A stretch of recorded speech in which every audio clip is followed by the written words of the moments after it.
తిరుపతికి 15 కిలోమీటర్ల దూరంలో చెంచుకోన క్షేత్రంలో వెలసి ఉన్న శ్రీ విష్ణుమూర్తి సమేత శ్రీ శ్రీ శ్రీ చెంచులక్ష్మి అమ్మవారి దేవస్థానం చెంచుకోన క్షేత్రం గోపాలపురం గ్రామం తొండవాడ గ్రామ పంచాయతీ తిరుపతి జిల్లా 3వ వార్షికోత్సవ ఆహ్వానం జూలై 10, 2026 శుక్రవారం నిర్వహించు కార్యక్రమానికి అందరూ ఆహ్వానితులే. జూలై 10, 2026 శుక్రవారం జరుగు కార్యక్రమంలో వివరాలు: ఉదయం 4:30 సుప్రభాతం, ఉదయం 6 గంటలకు అభిషేకం, ఉదయం 8 గంటలకు ముత్యాల కవచాలతో స్వామి అమ్మవార్లకు విశేష అలంకరణ దర్శనము, ఉదయం 9 గంటలకు శ్రీ చెంచులక్ష్మి నృసింహ స్వామివార్ల కళ్యాణోత్సవం, మధ్యాహ్నం 12:30 మహా నైవేద్యం అన్నదాన కార్యక్రమం, సాయంత్రం 5 గంటలకు వసంతోత్సవం పల్లకి సేవ, రాత్రి 7 గంటలకు ఊంజల్ సేవ మరియు భజన కార్యక్రమం, రాత్రి 8 గంటలకు అన్నదాన కార్యక్రమం, రాత్రి 9 గంటలకు శ్రీ చెంచులక్ష్మి తల్లి వైభవం పూర్తి నాటకం, రాత్రి 10 గంటలకు పొండు సేవ సాంస్కృతిక కార్యక్రమాలు.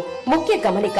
రోజు రోజుకు భక్తుల రద్దీ పెరుగుతుండటంతో నిర్వహణ భారం కూడా అదే స్థాయిలో ఉండటం వలన భక్తులు నగదు రూపేణా వస్తు రూపేణా సాయం సమర్పించదలిచిన సంప్రదించవలసిన సెల్ నంబర్స్ 9177781470 మరియు 9989274292. ఇట్లు శ్రీ చెంచమ్మ తల్లి భక్త బృందం.